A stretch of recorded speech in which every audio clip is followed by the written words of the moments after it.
오늘은 예수님께서 유월절 만찬을 준비하시는 모습을 생각해 보도록 하겠습니다. 베다니에서 나병 환자 시몬과 이제 식사를 나누시던 중에 마리아가 향유를 예수님의 머리 위로 부었습니다. 이 모습을 봤던 가룟 유다는 본격적으로 예수님을 팔아넘길 계획을 세웠고, 예수님은 제자들과 함께 유월절을 준비하기 시작했습니다. 가룟 유다는 예수님을 팔 계획을 세우기 시작했고, 예수님은 제자들과 유월절 만찬을 준비하기 시작했어요.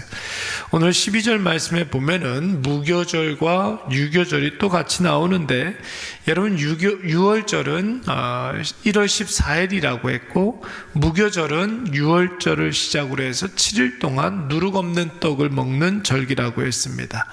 유대인들에게 여러분 유월절과 무교절이 어떤 의미가 있길래 이렇게 긴 시간 동안 특별한 시간을 구분하여서 유대인들이 그렇게 열심히 지키는 것일까요?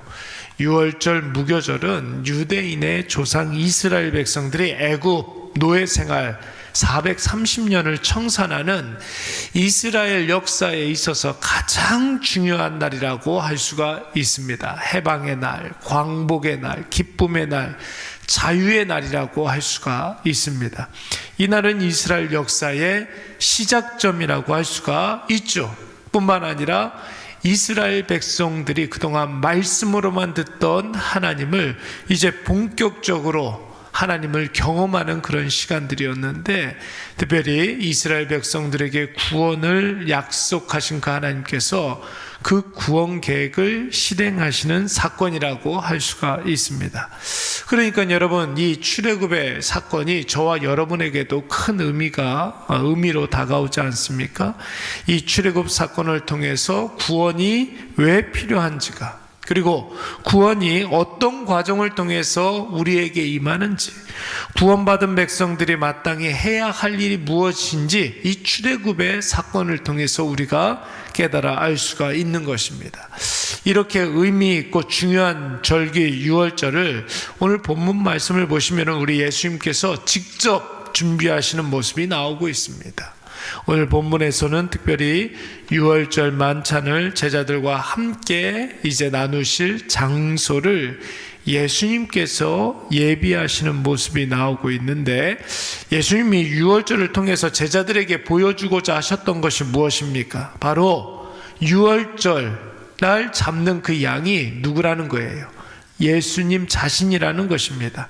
여러분 12절 말씀에 보면은 유월절 양 잡는 날에 이렇게 이야기하지 않았습니까? 여러분 유월절에 왜 양을 잡습니까? 양의 피를 이스라엘 백성의 집, 여러분 좌우 임방과 설주에 묻히고 죽음의 사자가 넘어가게 했기 때문에, 여러분 유대인들에게 있어서 유월절 양 잡는 날은 굉장히 중요한 것입니다. 어린 양의 피는 바로 구원의 상징이지요. 죄와 사망의 권세가 어린 양의 피가 있는 집은 넘어갔습니다. 패스 오버 했습니다. 구원이 그래서 그 가정에 임하게 되었고, 종되었던 애굽에서 이스라엘 백성들이 이 어린 양의 피로 말미암아 출애굽하게 된 줄로 믿습니다. 이스라엘 백성들에게 어린 양의 피는 참 자유의 상징이었고, 참된 하나님의 자녀가 되었다라는 상징이 되는 거예요. 어린 양의 피, 바로 예수 그리스도의 피로 말미암아. 그래서 예수님께서 유월절을 직접 지금 준비하고 계시는 것입니다. 예수님께서는 친히 제자들에게 유월절을 준비하여 주시사 참 자유와 진짜 구원과 하나님 자녀의 시작됨을 가르쳐 주고자 하셨던 것이죠. 우리가 이제 다음 주부터 고난주간을 맞이하게 되는데, 예수님 십자가를 준비하시고 그 십자가 의미를 우리에게 알려주시는 것처럼 이번 고난주간에도 우리가 예수 그리스도의 십자가를 깊이 묵상함으로 구원이 주는 참된 기쁨이 무엇인지를 우리의 몸과 마음을 통하여서 절절히 깨달으시는 귀한 고난주간이 되시기를 간절히 축원합니다.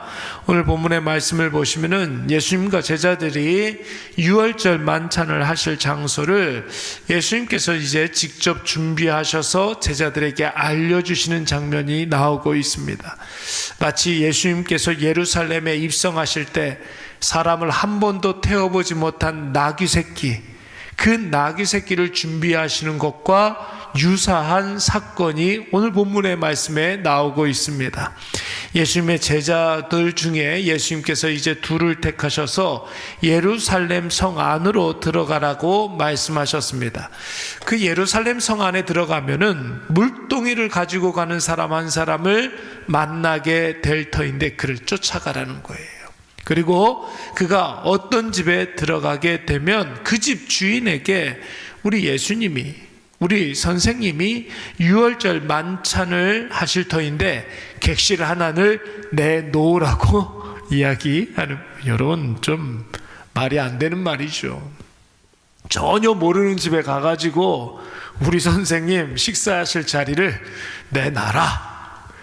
여러분 그것도 그 선생님이 누군지도 모르고 그 선생님 혼자만 식사하실 것도 아니고, 여러분 예수님과 12명의 제자들 장정 12명이 들어가는 그런 장소를 내놓으라고 이야기하니 여러분 말이 안 되는 말입니다. 심지어 지금 베다니에 있잖아요. 예루살렘에 들어가면 예수님을 잡아 죽이려고 하는 사람들이 막 눈에 혈안이 되어 있는 그런 사람들이 지금 득실되고 있는 상황들입니다. 그런 상황에서 누가 예수님에게 자기 집을 내어주겠습니까? 한두 명도 아니고 예수님 포함해서 제자들까지 13명이 만찬을 나눌 장소를 제공할 수 없죠. 뿐만 아니라 예수님과 제자들에게 장소만 내어주는 것이 아니라 유월절 음식까지 준비해서 내놓으라는 거예요. 이런 깡패가 없습니다. 그런데 여러분 16절 말씀에 뭐라고 그랬습니까? 예수님 말씀하신 대로 이 모든 말씀이 그대로 다 이루어진 줄로 믿습니다. 그대로 다 예수님의 말씀대로 이루어지게 됩니다. 그런데 여러분 이때 예수님의 명령을 받고 예루살렘 성에 들어가서 장소를 섭외했던 사람이 누구였습니까? 여러분 누가복음 22장 7절 말씀에 보면은 그 사람들이 바로 베드로와 요한이었다는 거예요. 이때 그 물동이를 지고 가는 사람을 쫓아갔던 사람이 바로 베드로와 요한이었고, 그리고 베드로와 요한이 유월절 만찬 장소를 섭외한 그 집은 여러분 누구의 집이었습니까? 누구의 집이었어요? 오늘 마가복음서를 쓰고 있는 바로 마간의 집이었습니다. 이 마가복음서를 쓰고 있는 사람 마가의 집이었습니다. 마가는 여러분 마가복음에 나오는 예수님의 이야기를 누구를 통해서 들었습니까? 베드로를 통해서 들은 거예요. 그의 스승 베드로를 통해서 들은 거예요. 이 집을 섭외한 사람이 누구였다고요? 베드로. 그 집이 누구의 집이었다고요? 마가. 이 복음서를 지금 누가 쓰고 있습니까? 마가가 쓰고 있습니다. 여러분 자신이 직접 경험하고 직접 본 바였기 때문에 여러분 이 사건을 이야기하고 있는 마태복음과 누가복음서보다 훨씬 더 자세하게 지금 기록하고 있는 것이죠. 여러분 이 다락방이 나중에 어떤 용도로 쓰이게 됩니까? 이 장소에서 예수님께서 제자들과 함께 유월절 만찬, 그러니까 마지막 만찬을 하게 되는 것이 마가 다락방이고, 예수님이 종교 지도자들과 로마 군병들에게 잡히시고 십자가에 달려 죽으신 이후에 제자들이 은신해 있었던 곳이 바로 이 마가 다락방이었습니다. 그리고 부활하신 예수님이 공식적으로 제자들에게 나타나신 곳이 바로 이 마가 다락방이었죠. 그래서 문을 잠궈 놨는데 예수님께서 시간과 공간을 초월해서 이 다락방으로 들어오셨고, 뿐만 아니라 그때 누가 없었어요? 도마가 없었잖아요. 도마가 여기에 와가지고 나는 믿을 수 없다 그랬을 때 한 번 더 나타나신 곳이 바로 이 마가 다락방이었습니다. 나중에 예수님이 승천하신 이후에 제자들이 예수님 다시 오심을 기다리며 기도하고 예배했던 것이 바로 이 마가 다락방이었고, 그러다가 오순절날 누구를 경험하게 됩니까? 성령 강림 사건이 나타나는 곳이 바로 이 마가 다락방이었습니다. 그렇게 해서 이곳에 최초의 유형교회가 세워지지 않습니까? 그 교회가 바로 이 마가 다락방에서 시작한 예루살렘 교회입니다. 예루살렘 교회가 모여서 함께 예배 드렸던 그곳이, 최초의 그곳이 바로 마가 다락방이었던 거예요.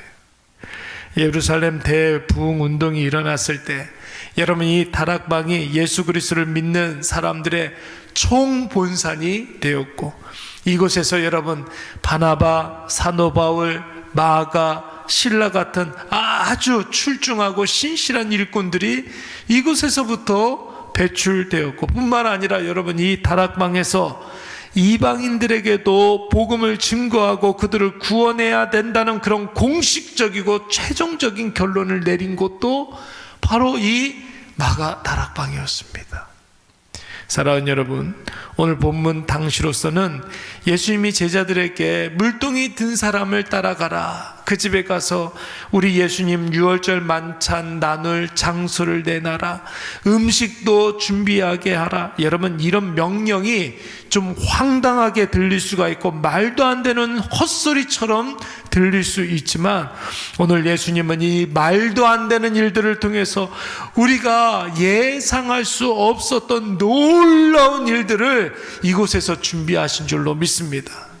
예수님은 유월절 준비를 친히 하심으로 예수님이 우리에게 생명과 구원을 주시고 참 자유와 하나님 자녀됨의 은혜를 허락해 주셨습니다. 뿐만 아니라 제자들이 예상할 수 없었던, 제자들이 다 구하지는 않았지만 지금 당장 필요하지 않았던 그 놀라운 은혜까지도 예수님께서는 이미 다 준비하고 계셨던 것입니다. 오늘 혹 우리에게 이해되지 않는 일이 벌어진다 할지라도, 하나님 우리에게 황당할 만큼의 명령을 하신다 할지라도, 여러분 그 말씀 확신하며 의지하고 온전히 순종하시기 바랍니다. 그 순종을 통해서 어떤 일이 일어날지 모르는 거예요. 여러분, 정말 황당한 순종을 통해서 여러분 어떤 일이 어떻게 어디까지 파급 효과가 일어날지 모르는 겁니다. 이 말씀을 묵상하면서 과연 김포 땅에 이곳에 내가 오게 될 줄이야, 그런 생각도 들었고, 여러분들과 같은 좋은 신성도님들을 어떻게 만날 수 있었을까, 그런 생각이 들더라고요. 여러분, 작은 것 하나에도 순종하면 그 일을 통해서 하나님께서 우리에게, 여러분, 우리의 예상을 뛰어넘는, 상상을 초월하는, 아니 지금 우리가 뭐 어떻게 그런 일이 일어날 수가 있을까 싶은 그런 일들이 여러분 오늘로부터 시작될 줄로 믿습니다. 여러분, 신앙은 내 생각으로부터 시작되는 것이 아니라 하나님의 말씀을 순종할 때부터 하나님의 뜻하신 바가 실현되는 것이 여러분 바로 신앙인 줄로 믿습니다. 그 얘기 꼭 해야겠네. 작년 이맘때는 전혀 예수 그리스도를 알지 못했던 어떤 한 사람이 어제도 잠깐 통화를 하는데, 목사님, 제가 이런 이야기를 하게 될 줄은 꿈에도 생각 못했어요. 왜 이런 이야기를 하더라. 그 이야기를 듣는데 이야, 정말 근래에 들었던 말 중에 가장 기분이 좋고 은혜가 되는 그런 이야기였던 것 같아요. 어떻게 저 사람의 입술에서 저런 이야기가 나올 수가 있을까? 여러분, 오늘도 우리에게 그러한 기적의 놀라운 역사가 일어나게 될 줄로 믿습니다. 우리의 말씀을